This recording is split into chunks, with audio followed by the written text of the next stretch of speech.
bem, nós vamos agora começar essa nossa penúltima aula do curso, né? Vamos falar hoje sobre espalhamento por pequenos objetos.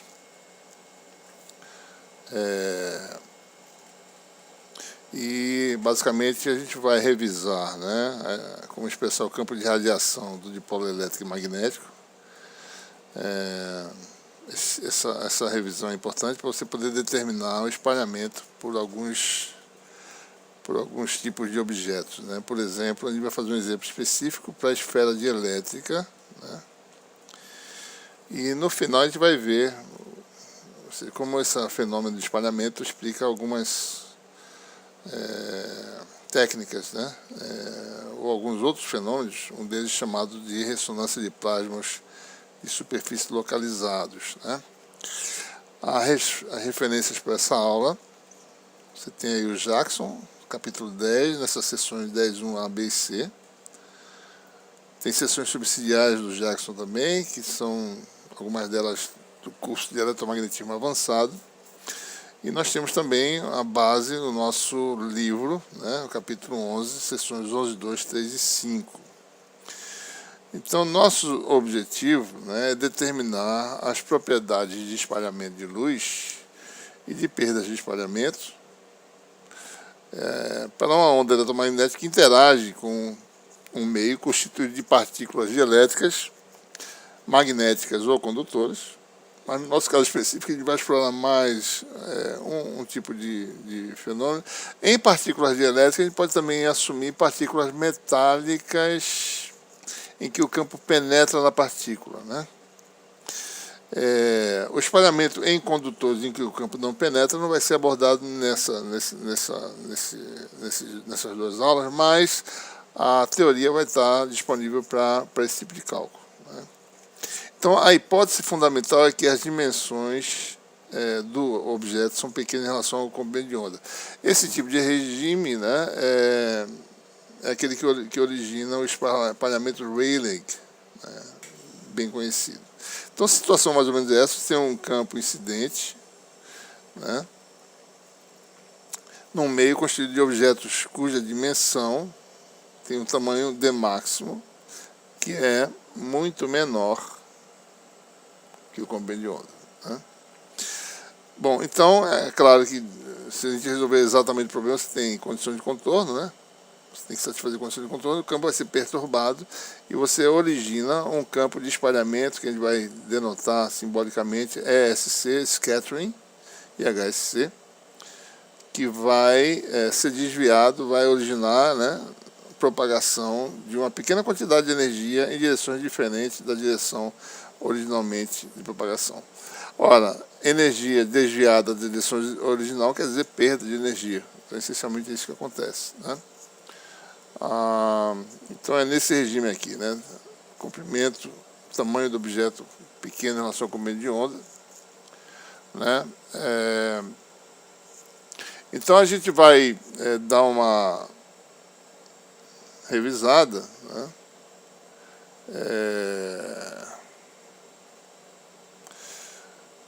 O nosso formalismo que a gente introduziu lá no capítulo 11 é para você determinar a radiação de um objeto, produzir para um objeto, né, constituído essencialmente, né, de uma distribuição de corrente, né. Você calcula aquele parâmetro chamado de vetor radiação, né? A gente vai mudar a notação, essa notação, para não confundir com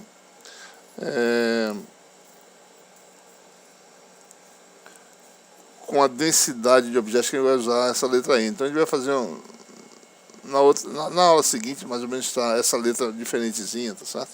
Então esse N aqui na realidade é um N um pouco diferente, para não confundir com um elemento que aparece que é a densidade de objetos, que não é um vetor, é um escalar, né? Então observe, dada a distribuição de corrente, uma vez calculado o vetor radiação, você pega a componente transversal do vetor radiação e dela você determina o campo, né, de radiação, né? Ou seja, o campo de radiação é aquele que varia com o inverso da distância, né? É uma onda esférica divergente a partir do ponto onde está o objeto, e a intensidade, a amplitude do campo cai com 1 sobre a distância, né? E é proporcional ao vetor radiação, é colinear, né, com o vetor radiação. Como é que calcula a componente de transversal? Bom, basta você, se você tem aí espalhamento, né, na direção do vetor, esse AR aqui, a gente vai chamar de versor U, né? Então, espalhamento no sentido do vetor U. Então, o vetor radiação transversal, né, basta você tirar a componente NU do vetor N, que você tem, então, a componente transversal. Então, subtrai de N a componente que é longitudinal, que é a projeção de N na direção do versor U vezes U. Você tem o vetor radiação transversal. Bom, K, como sempre, né, a gente vai ter aí mais ou menos objetos no vácuo, né? Então, K é o número de ondas no vácuo aproximadamente 2π sobre lambda, né? Campo magnético, obtido o campo elétrico, basta usar aquela forma canônica, 1 sobre impedância de onda no vácuo, versor U, que é o versor que vai no sentido do vetor de Poynting, produto vetorial com campo de radiação, e Z0 é a impedância de onda do vácuo, μ sobre epsilon, μ0 sobre epsilon 0 raiz, que dá 120 ohms, ou equivalentemente 377 ohms. Né?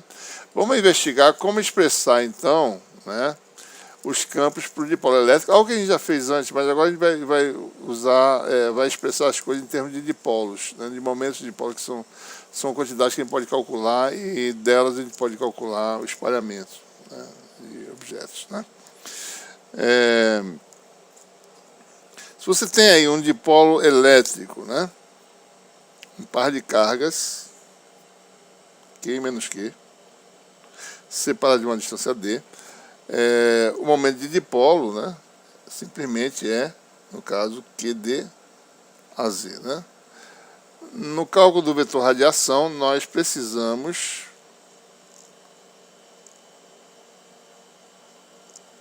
da quantidade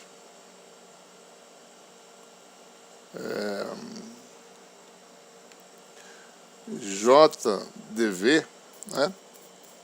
Que no caso, você tem aí um par de cargas, né? Você tem na realidade uma corrente I, né? Então JdV na realidade é IdL, né? IdL é D, no caso é esse vetor que vai da carga negativa para positiva, ou seja, o DL nada mais é do que o D, que é a separação vezes a Z, que é o eixo do dipolo. Então isso aqui na realidade é igual a IdL, que é D a Z. Então, no cálculo do vetor radiação, eu preciso só calcular o valor de I, né? Então nós temos aí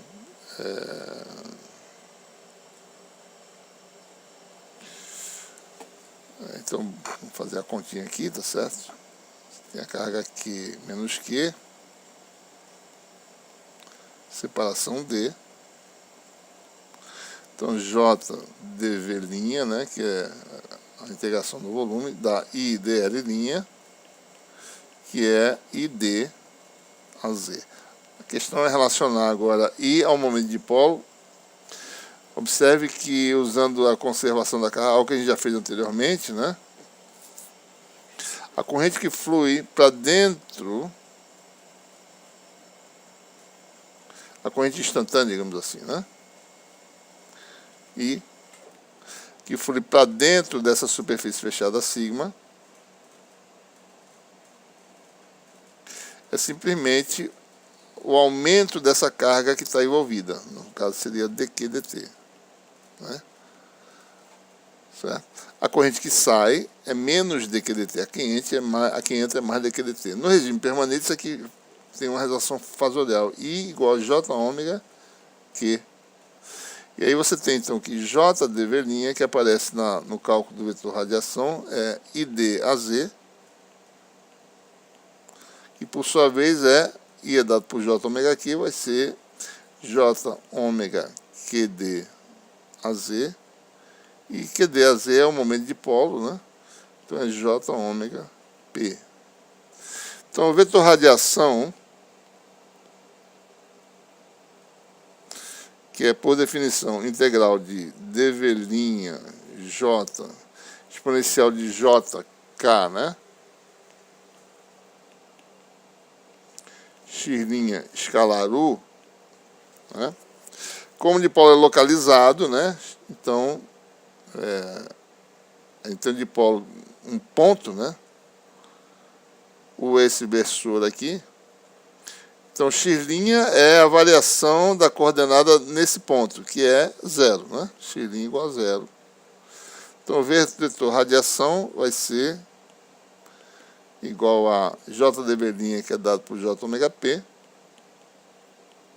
exponencial de 0, que dá 1. Ou seja, o vetor radiação para o dipolo elétrico é simplesmente J ômega P, né?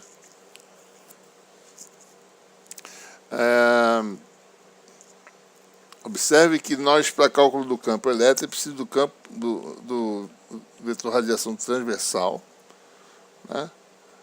O que eu vou fazer, né? Eu vou pegar o N menos a projeção, vou escrever direitinho aqui, N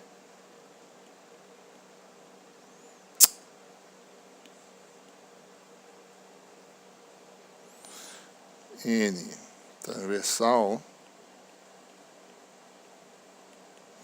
é igual a N menos a projeção de N no sentido de U vezes U. Tá? Isso aqui vai dar igual a N é J ômega P menos J ômega P escalar U no sentido de U, né?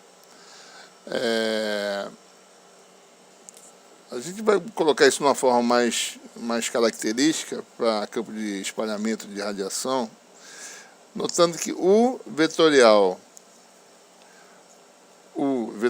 P, né? A vetorial B, vetorial C é A para o escalar com C, B, que é U escalar P, B, que é U, menos U escalar U, que é 1, vezes P. Menos P, né? Então, observe que esse parâmetro aqui, que é PU com U, que é esse termo aqui, nada mais é do que P escalar U, nada mais é do que o vetorial UP mais P. Tá? Então, se eu calcular então N transversal, vai ser J ômega P, tá? J ômega P, né? Menos J ômega PU com U, que está aqui, certo? Então, J ômega P menos J ômega PU com U, que dá J ômega U com U com P, e aqui dá J ômega P. Então, observe que este J ômega P cancela com esse, sobra só esse termo aqui, né? Então, N transversal vai dar simplesmente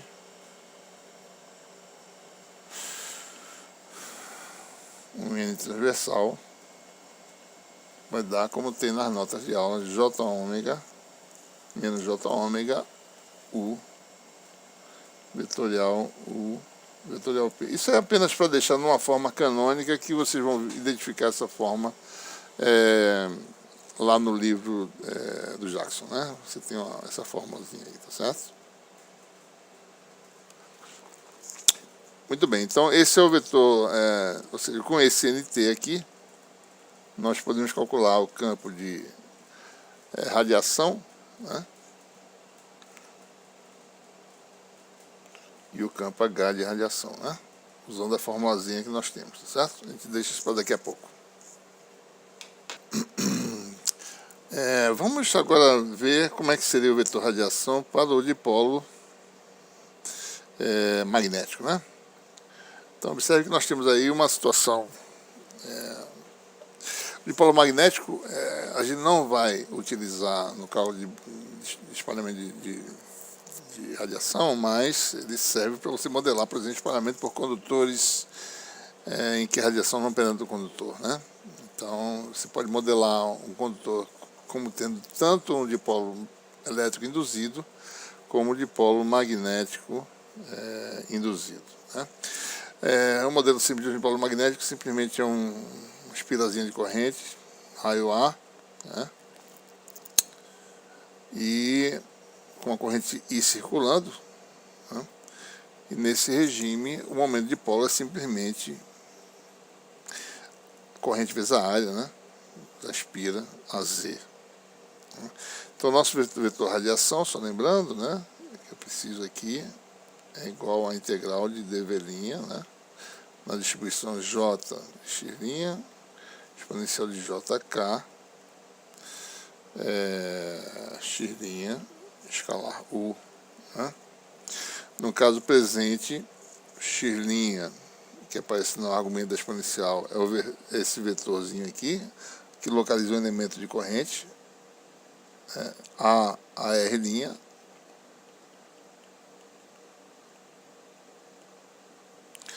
né?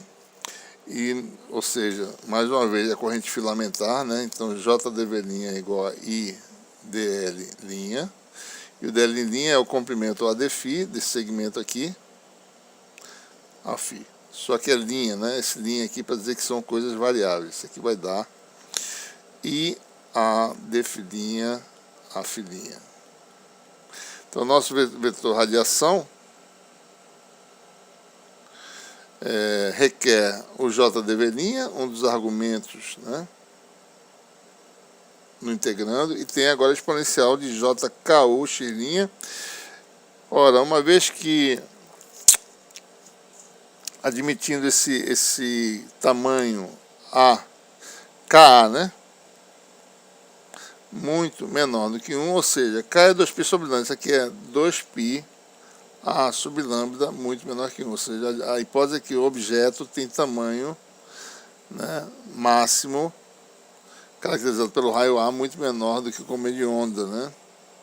Então, isso é verdadeiro. Ou seja, isso quer dizer que a exponencial tem um argumento pequeno, então em primeira ordem isso aqui vai dar 1 mais x, né? Ou seja, e elevado a x é aproximadamente 1 a x em primeira ordem, né? Então a integral fica do vetor radiação. No caso, você vai ter o vetor radiação integral de 0 a 2π, IdL', que é I a dφ' a φ', exponencial que é 1 mais, isso aqui é aproximadamente 1 mais JK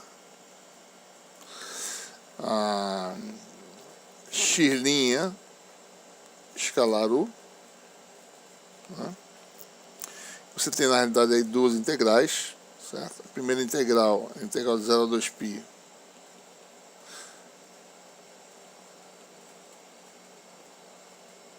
na realidade, a primeira integral vai ter um fator que sai da integral, que é o IA, né?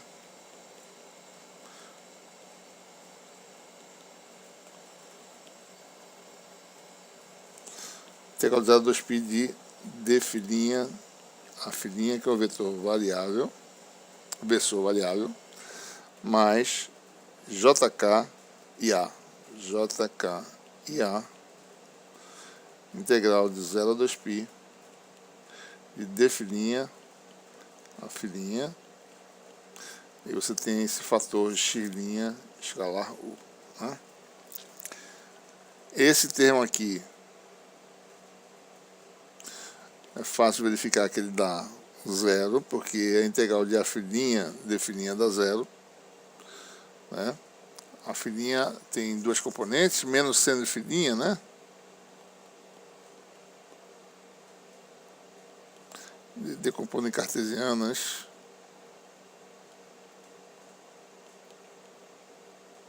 E a integral em φ do seno e do cosseno dá zero, né? Então, ficamos só com... Bom, se você olhar para a figurinha lá,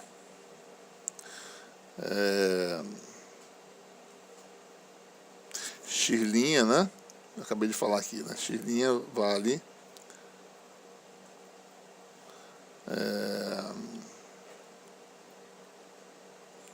a R', né?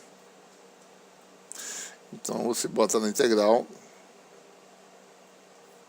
você vai ter então que o vetor radiação vai ser igual JK e A, integral de 0 a 2π d', A', isso aqui vale a R', escalar U. Lembrando que esse U nada mais é do que o versor AR do sistema de coordenadas esféricas. Estou fazendo esse produto escalar, tá certo? Aqui está o AR', vou botar ele aqui, certo? E aqui está o versor U, que é o versor AR, eixo Z, eixo X, eixo Y, né? Esse versor, ele projetado, né?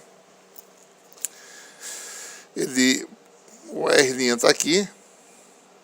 Esse versor, ele tem uma componente no sentido do versor AR, né?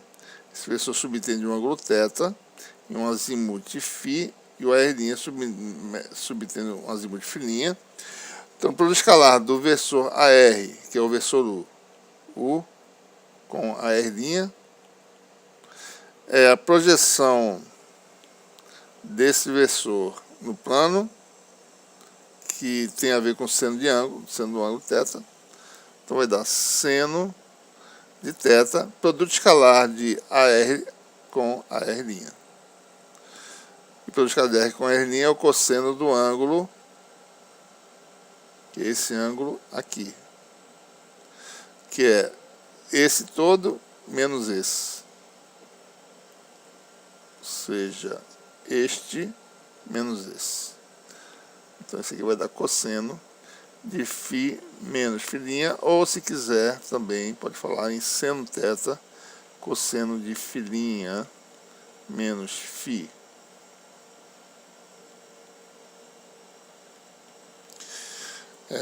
Então o vetor radiação vai ser JK e A.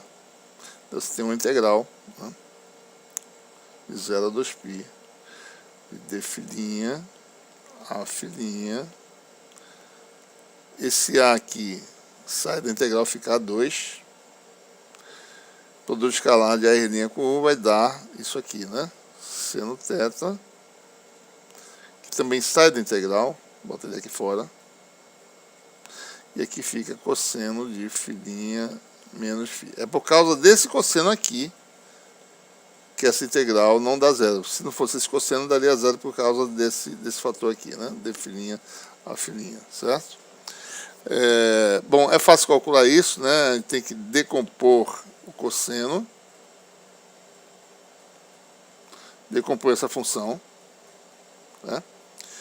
Por exemplo, né? Decompõe cosseno de φ' menos φ, cosseno de φ', cosseno φ, mais seno φ', seno φ. Decompõe o A' e calcula a integral. Então o resultado vai dar, fica como exercício, né? Que o vetor radiação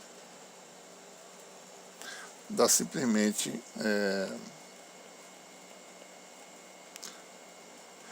igual a... Observe que aparece aqui, né?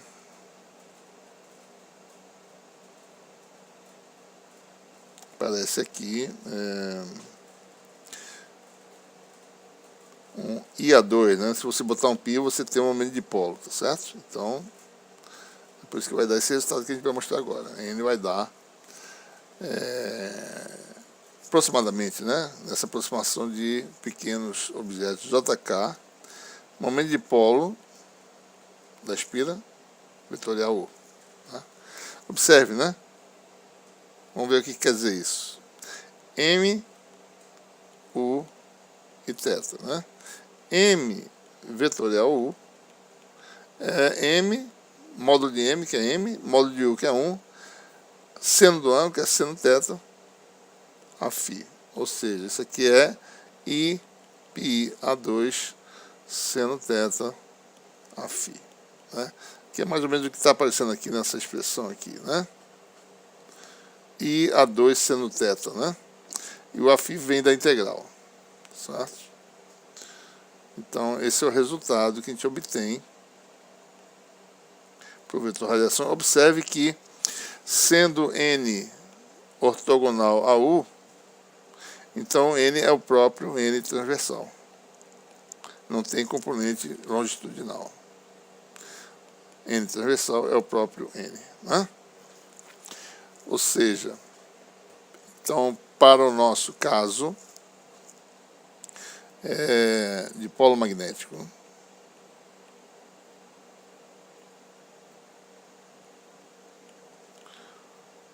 N transversal é menos JK, o vetorial M, né? E como nós vimos agora há pouco, o dipolo elétrico fornece uma contribuição N transversal,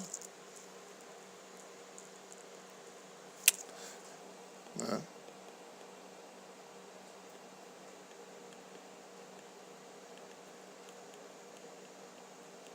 Às vezes eu vou esquecer de escrever essa barra dupla aqui, mas é só uma questão de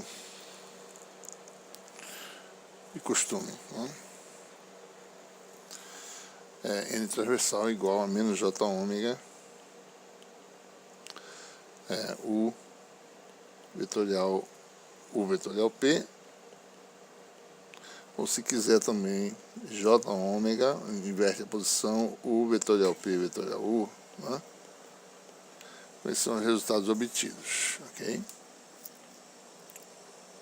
Se nós juntarmos, né, as duas contribuições, sabendo que o campo depende do N transversal, então juntando as contribuições de polo magnético e de polo elétrico, a gente pode escrever o campo de radiação como essa expressão que tem aí, né? 23, 22, né? K2 sobre 4πε0R, e você tem aí um termo que é o UP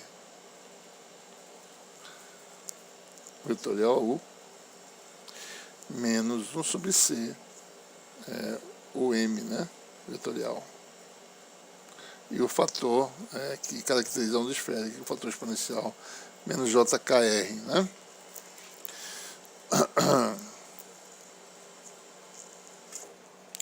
Muito bem. Bom, então com essa expressão nós podemos calcular agora espalhamento de radiação que passa por um meio constituído de objetos pequenos. O que acontece é que quando você tem um conjunto de pequenos objetos, né? Por exemplo, aqui está um objetozinho pequeno, né? Então, imagine que você tem um campo incidente no sentido do versor do zero, com a polarização é zero. Então, o nosso interesse é saber, bom, esse campo, ele induz, a gente pode imaginar o problema da seguinte forma, ele induz dipolos elétricos e magnéticos, um certo número de dipolo elétrico e magnético nesse objeto, né?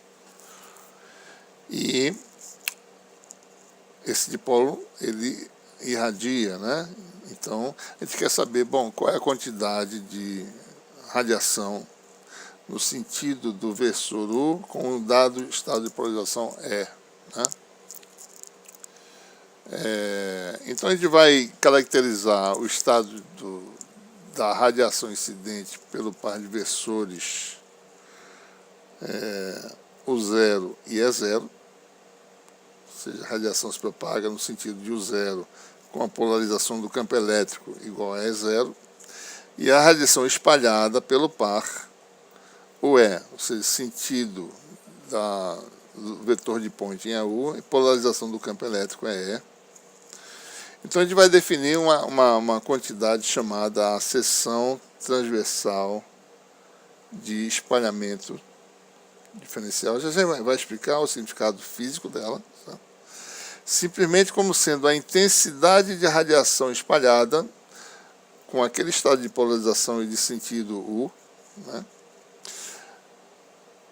em relação à densidade de potência do campo incidente.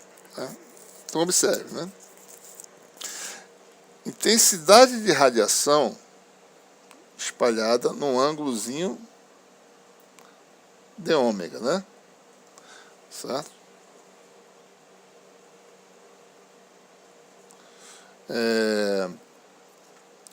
Lembrando que, por definição, a intensidade de radiação que ele define no capítulo 11, né, é R2 vezes a densidade de potência do campo de radiação, no caso, radiação espalhada, SC. Né? Isso é a densidade de potência, né? Watts por metro quadrado vezes metro quadrado. Né? Isso aqui dá, né, joules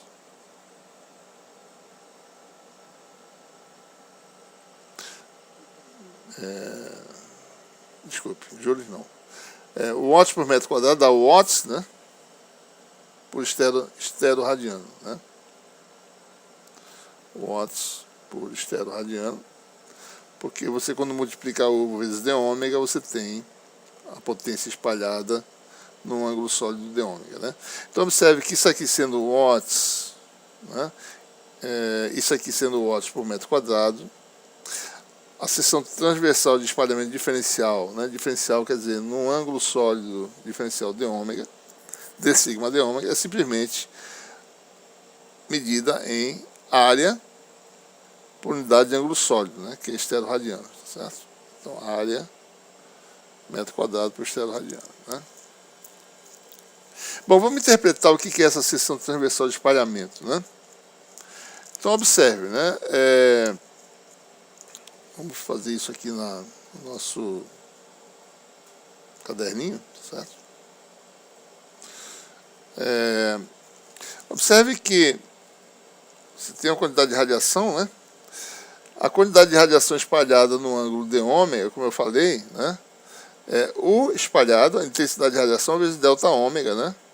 Como por definição d sigma de ômega é a intensidade espalhada por unidade da densidade de potência incidente, né?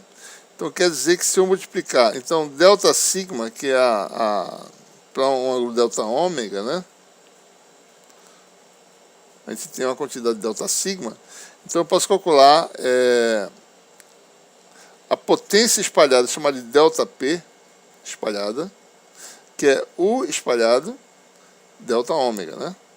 Então como é que usando essa relação, isso aqui vai dar delta P espalhado, vai ser dessa expressão, o espalhado vai ser delta sigma delta ômega S incidente, né? Então vezes delta ômega, que é vindo aqui, então cancela.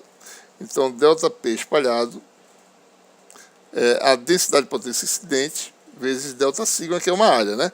Então densidade de potência incidente, watts por metro quadrado, vezes uma área efetiva diferencial delta sigma. A potência total espalhada,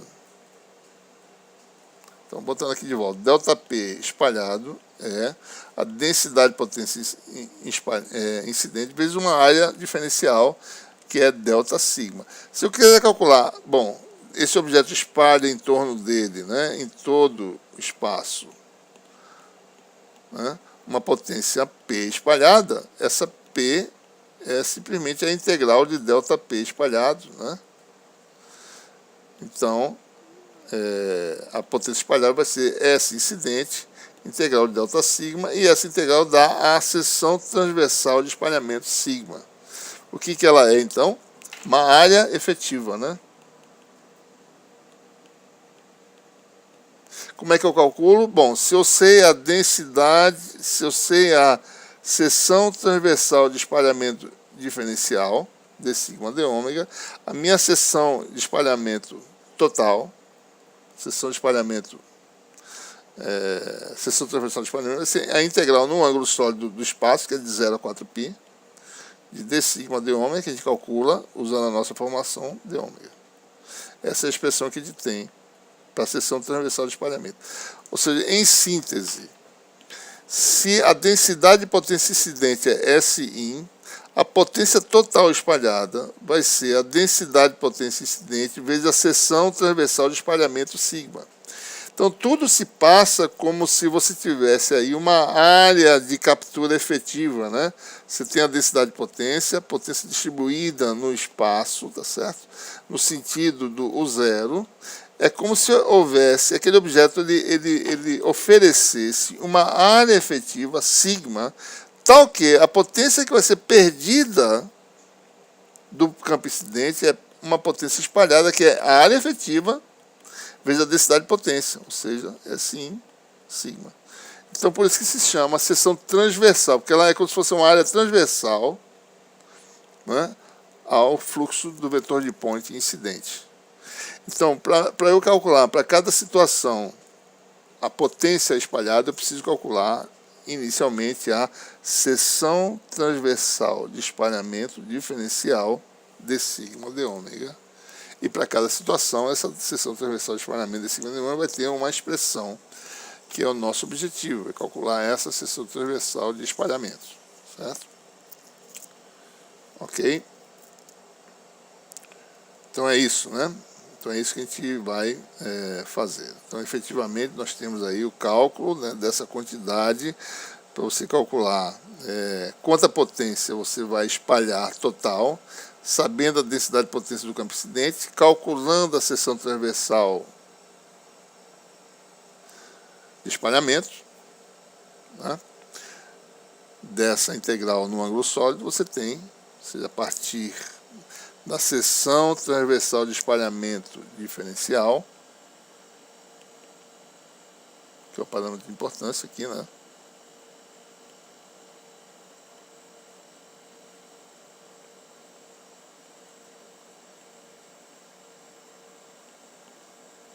Então você tem esse parâmetro que tem uma interpretação física como se fosse uma área efetiva, que você multiplica pela densidade de potência e calcula a potência que foi perdida ou espalhada para direções diferentes da direção do campo incidente.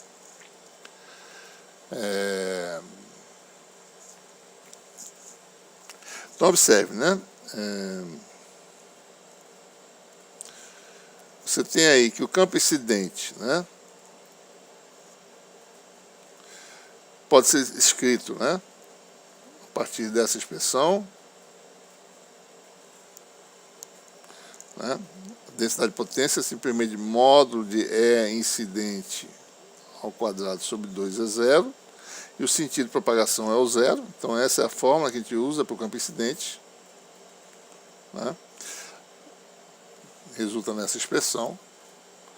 Então, o campo espalhado, a gente acabou de mostrar que tem uma expressão relacionada aos dipolos,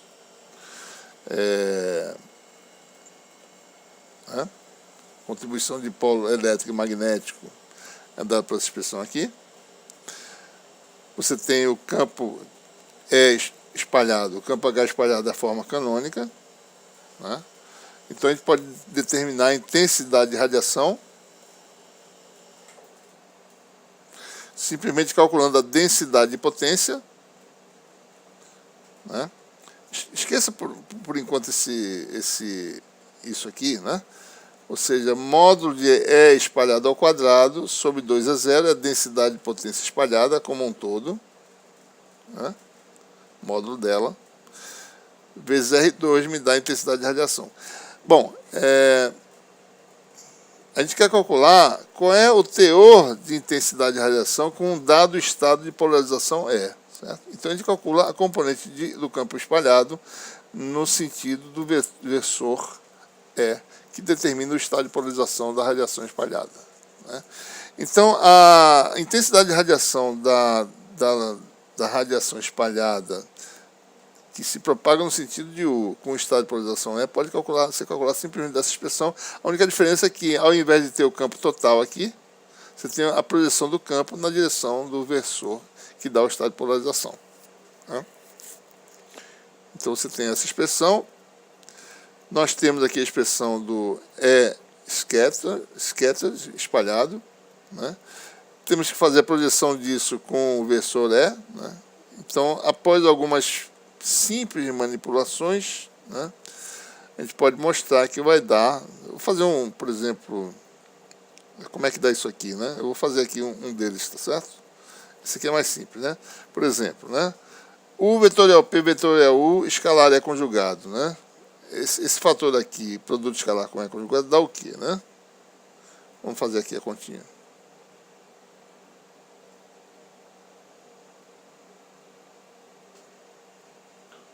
Se você tem aí uma contribuição, né, E conjugado, produto escalar, a gente não vai precisar no nosso cálculo usar conjugado. Né? Esse aqui é importante porque você tem polarização circular, né, ou elíptica, tá certo? Então você pode usar o conjugado. Em geral a gente não vai usar porque a gente vai usar polarização linear nos nossos cálculos. Mas vamos fazer esse produto escalar. Isso, produto escalar com a componente U vetorial P vetorial U, né? Vamos expandir novamente isso aqui, né?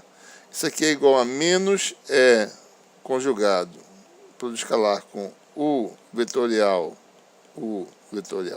P, e expandindo o produto triplo aqui, vai dar menos E conjugado, produto escalar, né? U escalar P,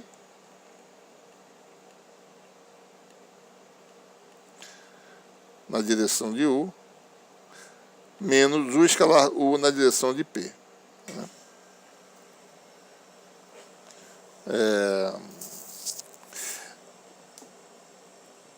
Observe que o primeiro termo bom, isso aqui vai dar esse produto desse termo, produto escalar com U, né?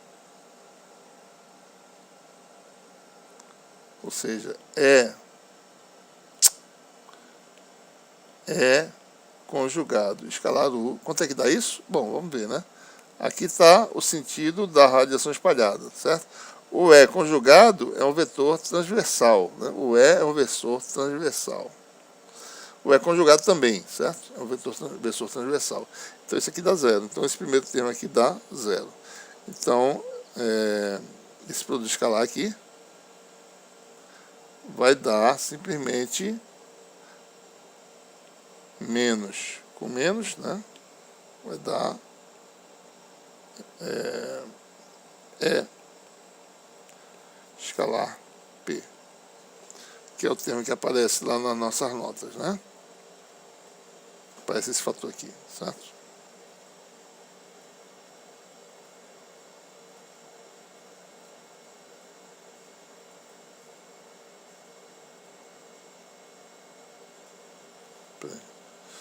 Deixa eu achar aqui só o marcadorzinho. Cadê o marcadorzinho?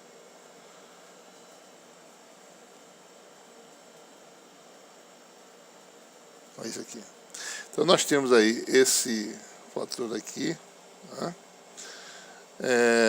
E nós temos também, isso aqui vem também da expressão que nós temos lá, certo? Ou seja, então em resumo, né? A seção transversal de espalhamento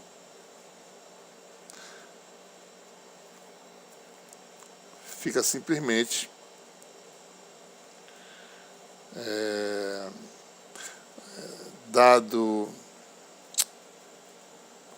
dada essa expressão para a intensidade de radiação espalhada, né?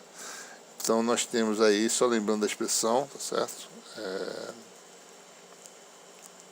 Seção transversal de espalhamento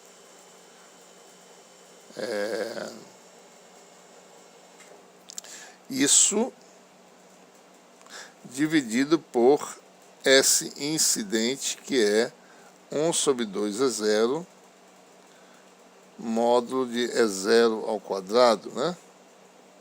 Certo? Eu posso tirar esse vetor aqui, é 0 ao quadrado. Então você tem aí, esse 2 é 0 cancela com esse, né? Então vai ficar K4 aqui em cima, 4πε0 ao quadrado, e é 0 ao quadrado, vem para cá. Aí você fica com essa seção transversal de espalhamento, dado por essa expressão, certo? Que é essa aqui, né?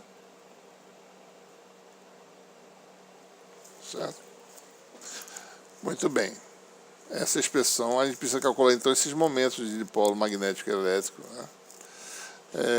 Bom, primeira observação, né? Vamos olhar para a expressão, tá certo? Lembrando que K é ômega sobre C, então K4 é proporcional a ômega a quarta, né? Que é proporcional 1 sobre lambda a quarta. A observação que nós já fizemos anteriormente, a seção transversal diferencial é proporcional à quarta potência da frequência, ou inversamente proporcional à quarta potência do comprimento de onda. Quanto menor o comprimento de onda, mais intenso é o espalhamento, né? Essa dependência em frequência é muitas vezes denominada de lei de Rayleigh, né? E o espalhamento de um conjunto de pequenos objetos, é o que a gente vai ver na próxima aula, né? Pequenos objetos, né? Em relação, o que é pequeno? Em relação ao comprimento de onda, né? Então, segundo essa lei, certo? É dominado de espalhamento Rayleigh, né? E é algo interessante que explica, por exemplo, a cor do céu, certo? Por exemplo, né, espalhamento Rayleigh é útil em determinação de atenuação em fibras ópticas, né? Entre outras coisas, né?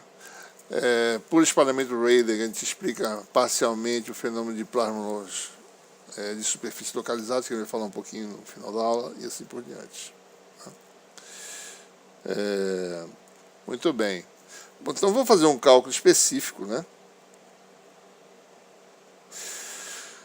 No caso do espalhamento por uma esfera dielétrica pequena, né? Você tem aí o caso, né? Suponha que os nossos objetos sejam esféricos, né?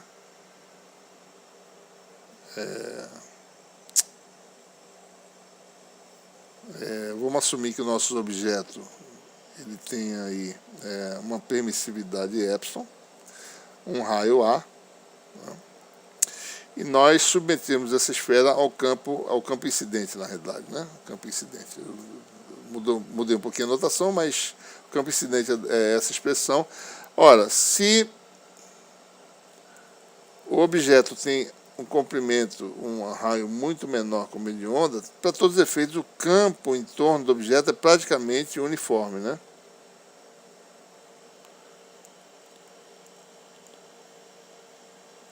Então, para todos os efeitos, a gente pode calcular o efeito da resposta do dielétrico ao campo aplicado na aproximação de campo estático. A gente tem um formalismo para o cálculo. Então, a gente vai lembrar do nosso problema de determinação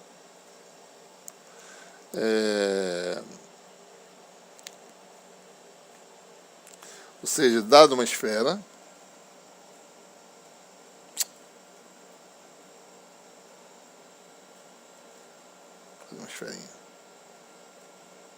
dado uma esfera, né? Submetida a um campo, ou melhor colocando da seguinte forma, suponha que você tenha uma região de campo uniforme, né? Que é o campo incidente no caso, certo? E nessa região de campo você coloca aí uma esfera elétrica, né? Certo? Obviamente essa esfera vai distorcer, né? Vai distorcer esse campo, né? Em torno da esfera, Então isso aqui vai ficar mais ou menos, a tendência é as linhas de campo serem puxadas para o dielétrico, né? Um problema que nós já resolvemos em eletromagnetismo avançado, mas na realidade isso aqui está até errado, não é nem assim. Ela faz isso, né? Fica assim, a gente vai mostrar isso, né? Eu vou mostrar isso aqui agora, já. Então você tem aí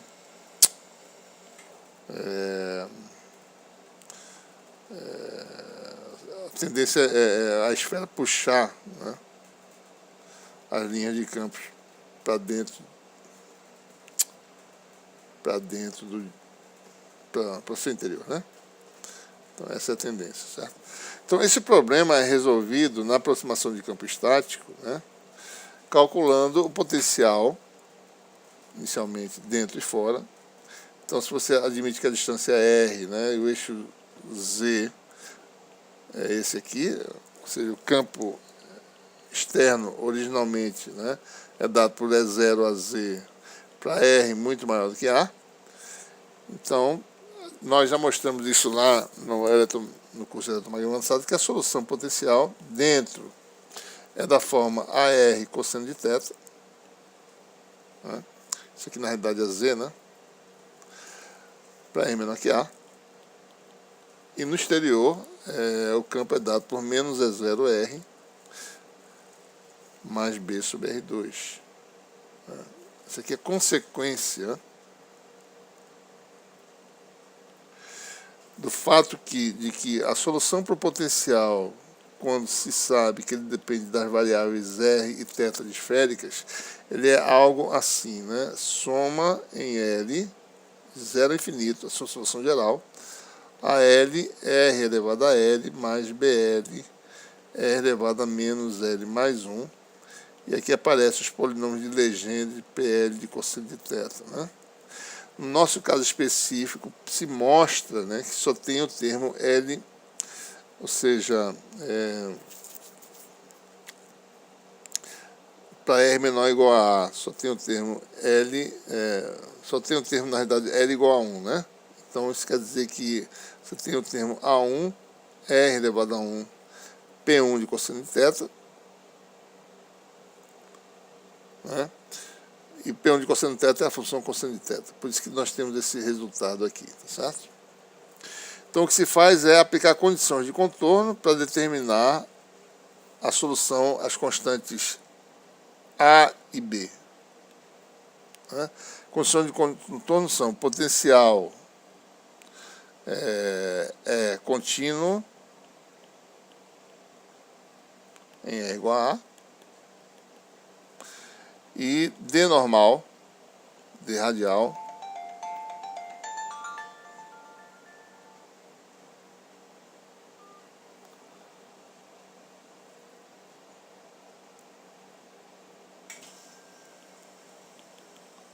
também é contínuo nesse caso, né? Ou seja, se você chamar a solução interna de φ1 e a externa de φ2, quer dizer o seguinte, que φ1 de R igual a A é igual a φ2 de R igual a A, e D é igual a epsilon E, né? Então você tem aí epsilon de φ1 dr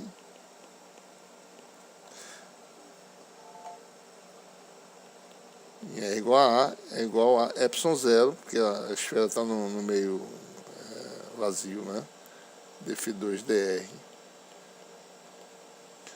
em R igual a A.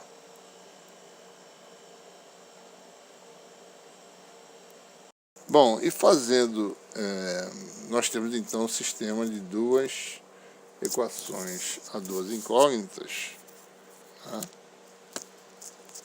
que podem ser resolvidas, e basicamente o que a gente quer resolver é determinar a constante A. Porque a gente está interessado, na realidade, no campo só dentro da esfera. A gente quer saber qual é o campo interno, com isso a gente vai poder determinar, né, sabendo o campo dentro da esfera, eu posso calcular a polarização. Da polarização tem o momento de dipolo, né? Então, fazendo as contas, você mostra que a constante A dá esse valor aí da equação 2338, né? Ou seja, A igual a menos 3 sobre εr mais 2 vezes E0. Então, potencial dentro, né? Potencial interno, chamado de interno, igual a menos 3 sobre εr mais 2 E0, R cosseno de θ. Lembrando que R cosseno de θ, né, é igual a Z. Ou seja, o potencial interno, menos 3 sobre εr mais 2 é 0Z. E isso tem uma implicação importante, né? Como campo interno no dielétrico é menos o gradiente do potencial interno, né? Isso aqui é menos AZ, porque o potencial só depende de Z, né? Dφ interno dZ. E a derivada em relação a Z é tirar esse índice Z aqui, esse variável Z, fica o campo interno, igual a menos com menos dá mais. Então vai ficar 3 sobre εr mais 2 é 0 a Z. Lembrando que é 0 a Z é o campo aplicado, né? Então o campo interno, o resultado importante é que na esfera dielétrica, se ela estiver num campo originalmente uniforme no lado de fora, do lado de dentro o campo também se mantém uniforme, né, na direção de Z, na mesma direção colinear com o campo aplicado. Para que serve esse campo? Né? Porque nós queremos calcular quem? Momento de dipolo. Né? Então, dentro do dielétrico, a relação constitutiva é D igual a ε0E mais P, né? D vale εE interno, né? Campo interno.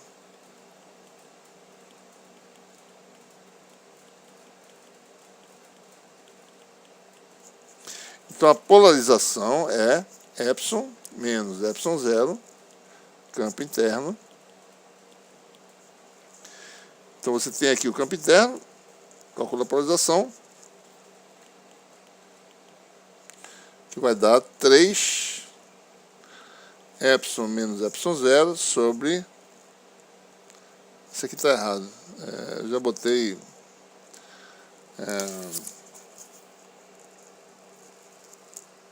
Tá certo? Tá, né? Tá. Tá certo. 3ε menos ε0 sobre εr. Bom, o que é εr, né? Esqueci de falar. É 0. εr é a permissividade relativa da esfera. ε sobre ε0. E o momento de polo, se a polarização é P, é a integral de volume. É P vezes, no caso, a polarização uniforme, 4/3 de π a 3. Então você tem um momento de dipolo induzido pelo campo externo, que vai dar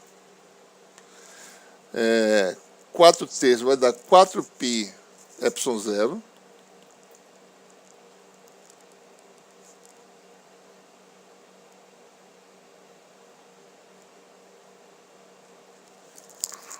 É 4π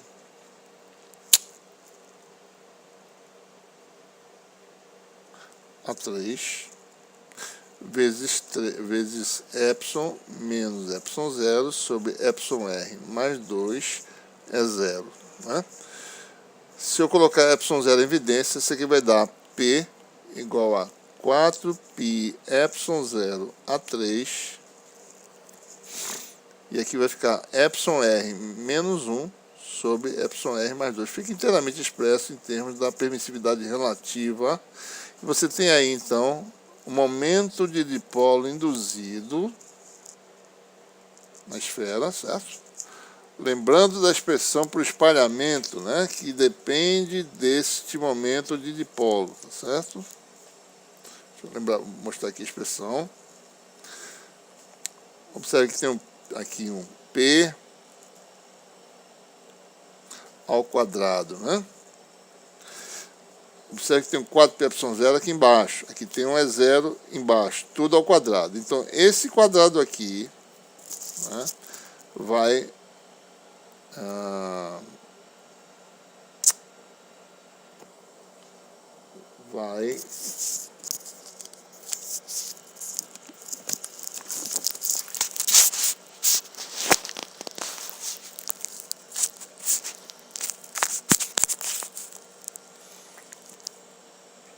esse P ao quadrado, que tem, como a gente acabou de calcular. Então, observe que P ao quadrado, P2, né? Vai ter 4πε0 ao quadrado, vai ter um A6, vai ter esse fator aqui ao quadrado, esse aqui também, e vai aparecer também um E0 ao quadrado. Isso aqui vai cancelar exatamente, né, com o denominador que tem na expressão da seção transversal de espalhamento diferencial, né? Vai cancelar esse fator aqui, tá certo? Vai cancelar esse fator e no fim a gente fica com a expressão final, né, simples, né,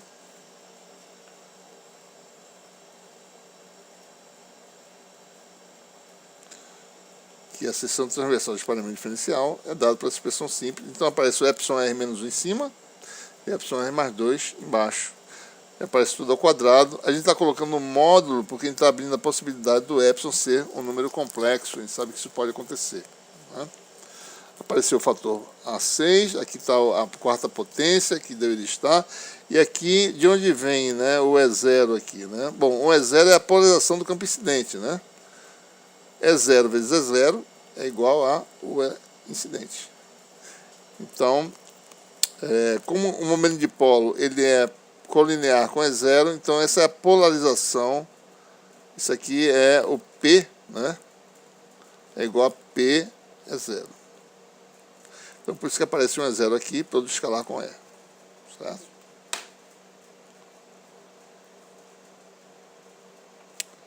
Bom, vamos ver algumas situações aí, né? A gente vai explorar um pouquinho, né? Vamos admitir, tá certo? Agora a gente vai calcular a seção transversal de espalhamento. Observe que a gente quer saber, né, a seção transversal de espalhamento com o dado estado de polarização, certo? Então, para isso a gente define aí essa situação. Vamos imaginar aqui, certo? O campo incidente se propaga no sentido o zero, que a gente vai colocando, coincidindo com o eixo Z, né? O estado de polarização, originalmente, digamos, né, que o campo está polarizado, ele induz um dipolo colinear, né, no mesmo sentido, P igual a zero. Bom, U determina o sentido da radiação espalhada, né? Esse U forma um ângulo θ com o eixo do campo incidente, com a direção do campo incidente. Nós temos algumas construções aqui importantes. Uma delas é importante definir o que a gente chama de plano de espalhamento.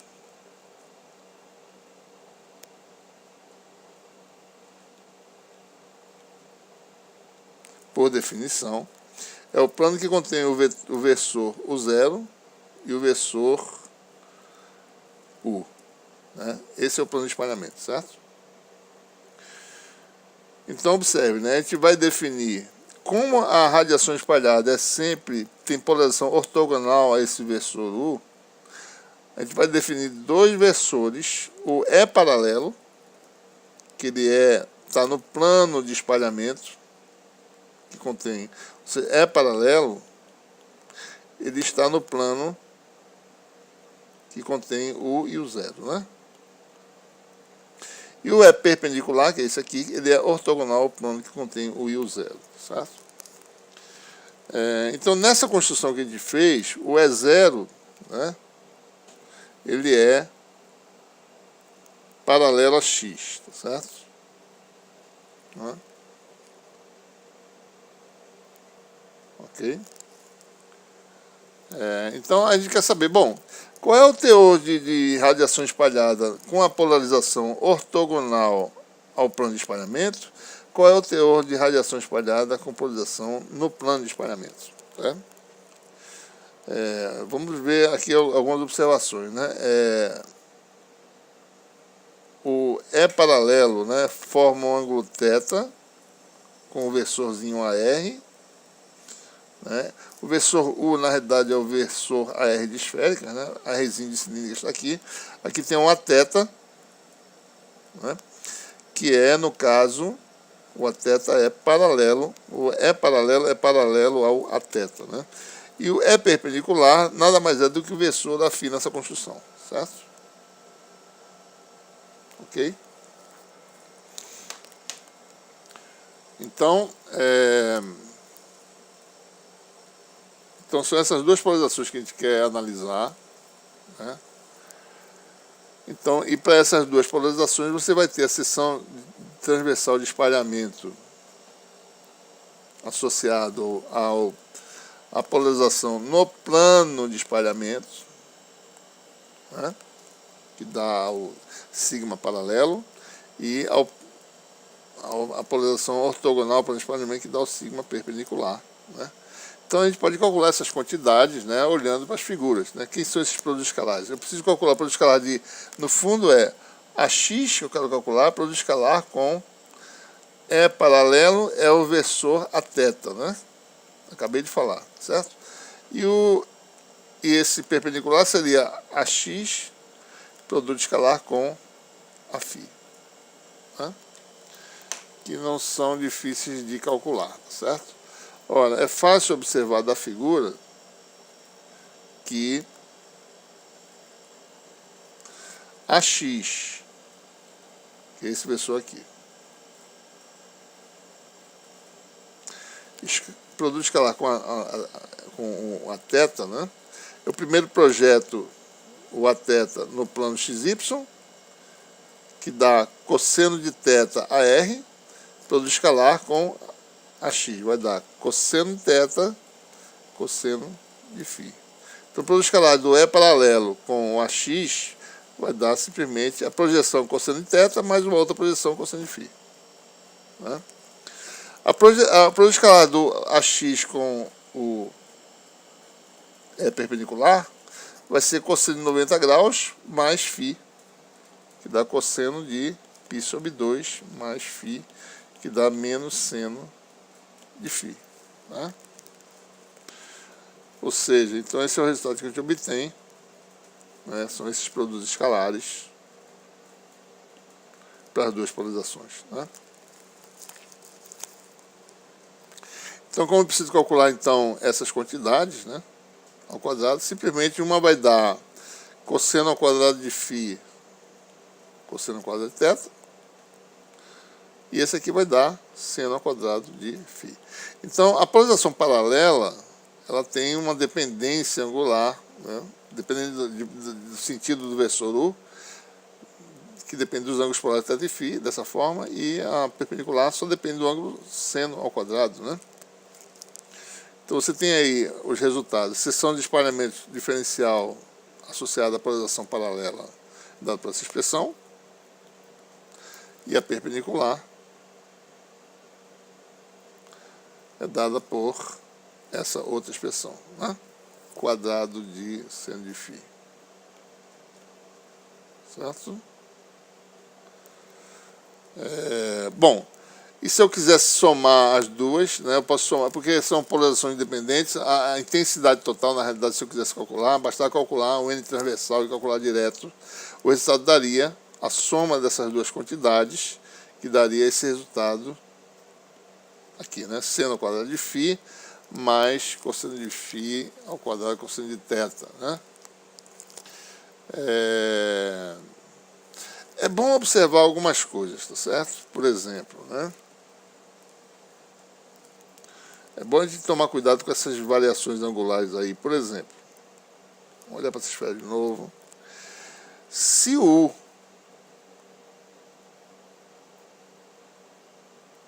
eu vou fazer separadamente, tá certo? É melhor a gente fazer isso no caderninho aqui. fazer a construção aqui separada. Você tem aqui, esse é o campo incidente, né? É 0 tá aqui e o 0 tá aqui, certo? Bom, algumas observações. Se eu estiver no plano XZ, que é esse plano aqui, né? Eu estiver aqui nesse plano, né? Então, nesse caso, esse aqui é o θ, certo? Então, você tem aí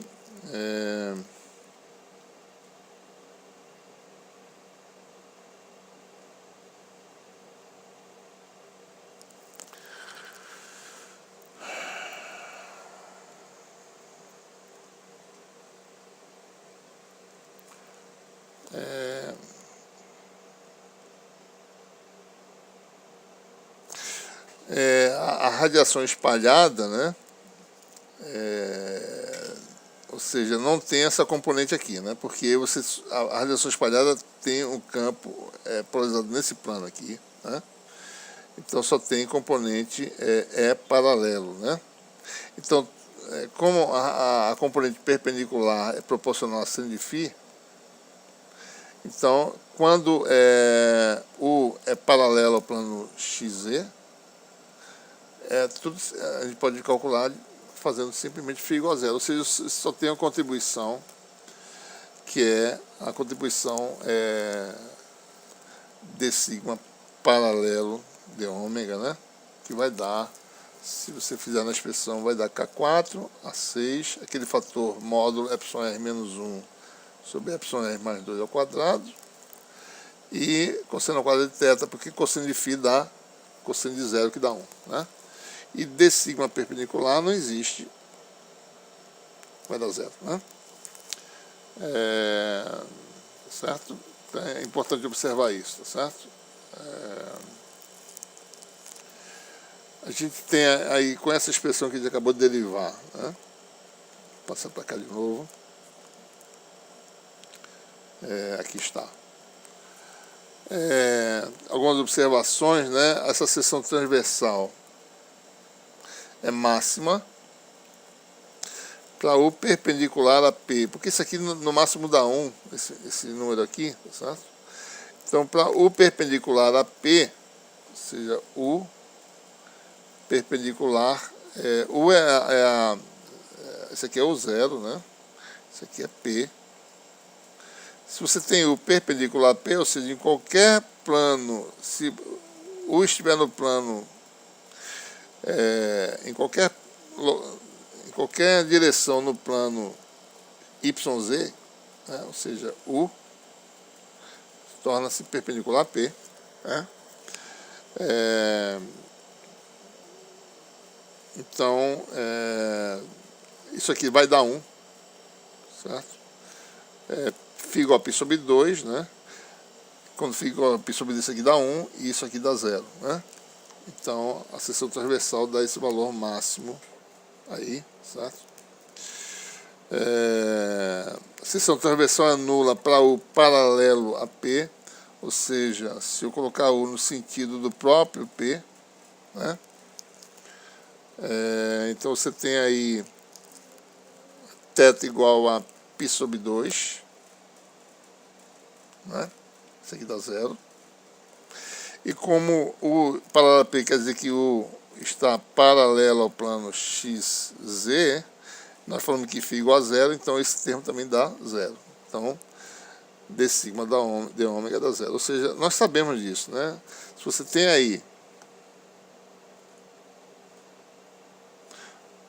a radiação de dipolo, né? A emissão máxima dela é na direção ortogonal ao seu eixo, e a emissão no sentido no próprio sentido do momento de dipolo dá 0, né? Máximo desse eixo, certo? Então a gente tem aí uma figurinha mostrando mais ou menos como é que varia a seção transversal de absorção com as coordenadas θ e φ, certo? Essa figura aqui tem o azimuth e o ângulo polar, e aí tem o valor da seção, no máximo é 1, né? E a gente pode identificar os vários valores dessas variáveis, tá certo? Muito bem. Bom, e aquela questão que a gente falou anteriormente, né? Bom, qual seria a potência total espalhada, né? Bom, a potência total espalhada depende da seção transversal de absorção, que é a integral no ângulo sólido da seção transversal diferencial, usando a expressão que a gente acabou de derivar. Tem esse fator de escala, tem essas quantidades angulares, né? A integral de seno ao quadrado de φ da π, né? Integral de cosseno ao quadrado de φ também da π. E você tem a integral de cosseno ao quadrado de 0 a π, cosseno ao quadrado de θ, seno de θ, que dá cosseno ao cubo sobre 3 de π até 0. Isso aqui dá 2/3. Lembrando que um ângulo sólido, né, diferencial, é seno de θ de φ. Tá? Então, integrando isso aqui vai dar... Então, observe, né? Você vai ter π mais π vezes...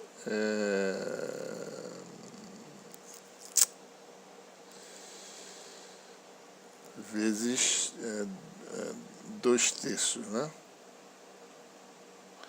Π vezes 2/3. Deixa eu ver se está certo isso. Desculpa, mas tem a integral do seno de θ aqui. Então isso aqui vai dar π vezes 2π mais 2π sobre 3, que dá 6 com 2, 8. Dá 8π sobre 3. Essa integral angular aí. Então, por isso que aparece o resultado final, que é 8π sobre 3 vezes os fatores que tinham anteriormente, certo? Essa é a seção transversal total de espalhamento de uma esfera dielétrica, né? Levando em conta as duas polarizações, certo?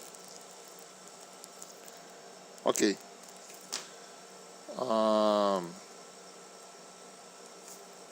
Para concluir, certo? A gente observa que em muitas situações de interesse, né, o campo incidente ele é não polarizado, né?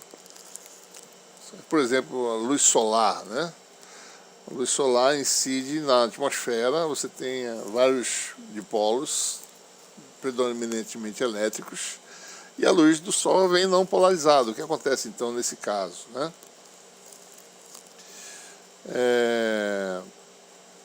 Então, o que a gente pode fazer é calcular, né,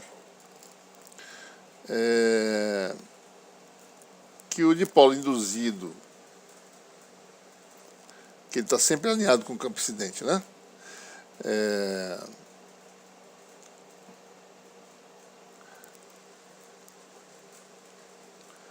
que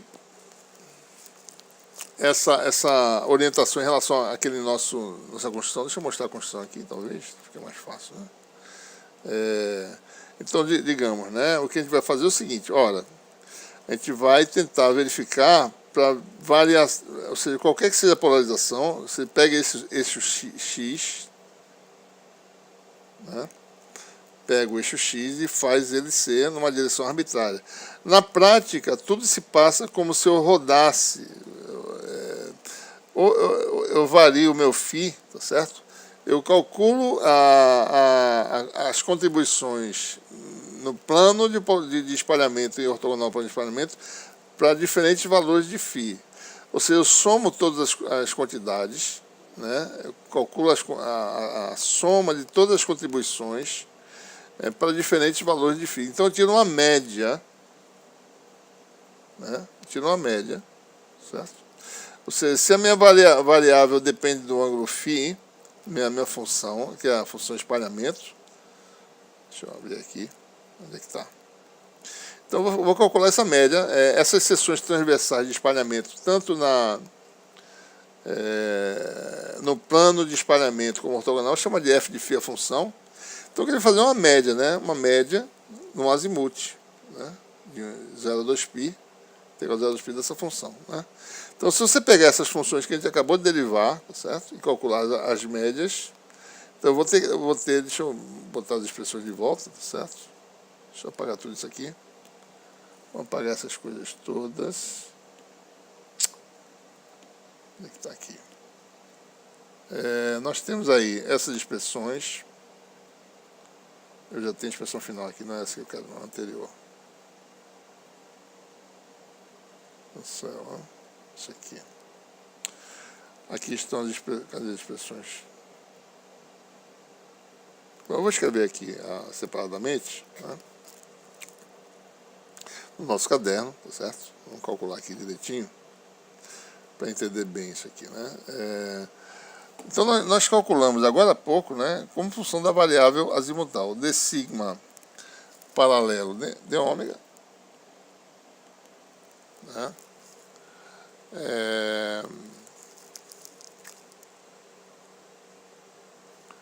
Que deu K4 a 6 módulo de εr menos 1 sobre εr mais 2 ao quadrado, cosseno ao quadrado de φ, cosseno ao quadrado de θ, e d sigma perpendicular de ômega igual a K4 a 6 εr menos 1 sobre εr mais 2 ao quadrado, e essa função só depende do seno ao quadrado de φ, né? Então, essencialmente, qual é o valor médio, né, de cada quantidade dessa, admitindo que a polarização é aleatória, né? Se o campo incidente tem polarização aleatória, a gente calcula o valor médio de sigma perpendicular de ômega. O valor médio é integral de 0 a 2π, né? 1 sobre 2π, no caso, né? Integral de d sigma perpendicular de ômega. Essencialmente, vai calcular o valor médio da função seno ao quadrado, integral de 0 a 2π de seno ao quadrado de φ de φ dá π, certo?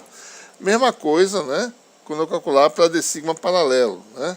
Eu vou ter um valor médio de π para a variável angular. Ou seja, nesse caso aí, então o d sigma paralelo que a gente realmente observa,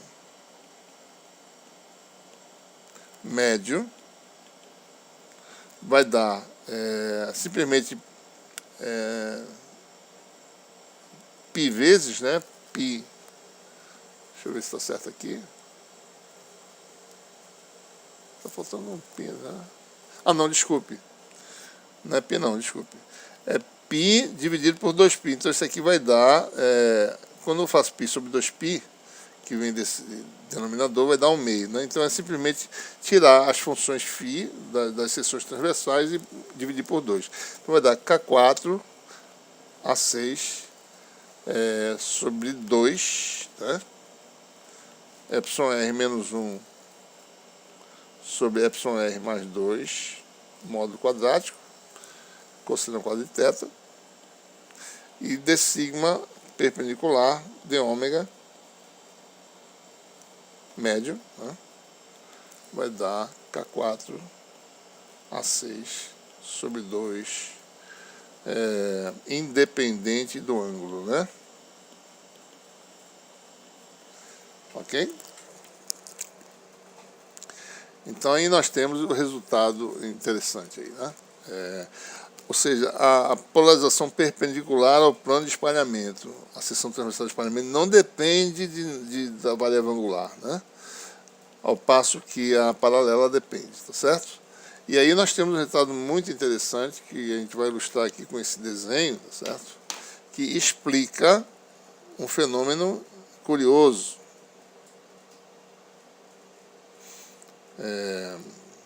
Então observe essa construção, né? Admita que você tenha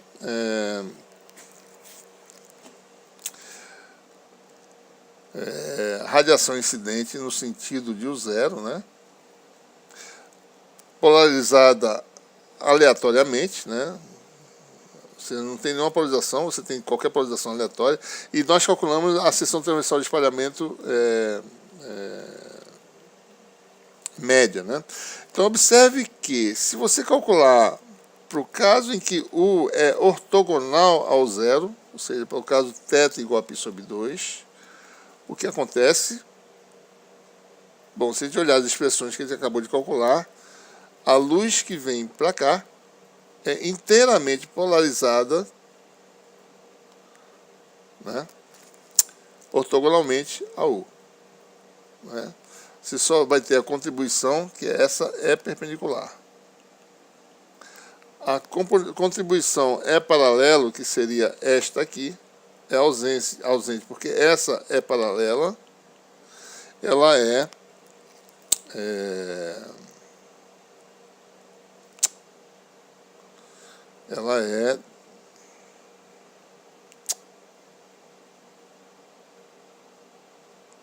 proporcional a cosseno de θ ao quadrado, né? E obviamente isso aqui vai dar zero para θ igual a π sobre 2.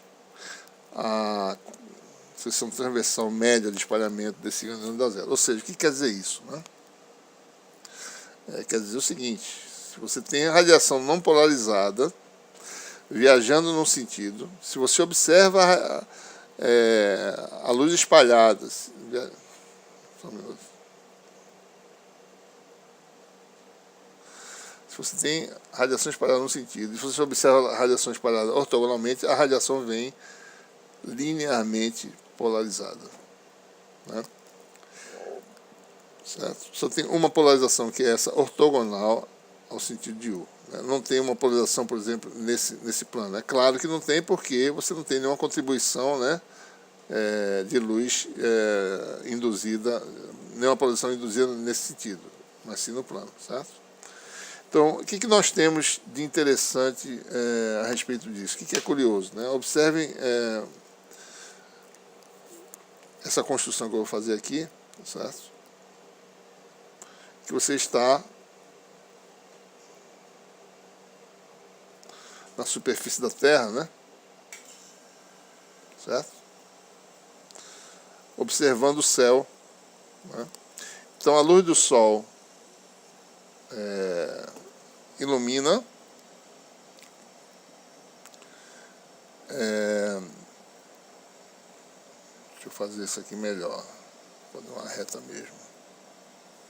Ilumina nessa trajetória, você vê luz espalhada vindo para cá, vindo em sua direção, né? Ora, a luz do Sol é polarizada aleatoriamente, né, na direção, no plano ortogonal ao sentido o zero, certo? Nós estamos observando a radiação espalhada a 90 graus, mais ou menos, né, da luz solar. Essa luz que nós vemos aqui, ela vem polarizada segundo perpendicularmente, né, ao plano desse caderno, tá certo? Ou seja, a polarização está ortogonal. Né? Não existe. Então você tem polarização linear, né? Então por isso que os óculos polarizadores funcionam bem, tá certo? Reduzem bastante a luz, porque a luz que vem do céu é polarizada, né, exatamente por causa desse fenômeno que a gente acabou de explicar, tá certo? Bom, se a gente calcular a seção transversal total, né, somando as seções transversais médias, a gente vai obter um resultado semelhante àquele que a gente obteve agora há pouco. Né? Se eu calcular, integrar no ângulo sólido a soma dessa quantidade aqui, né, com esta, que é independente de φ,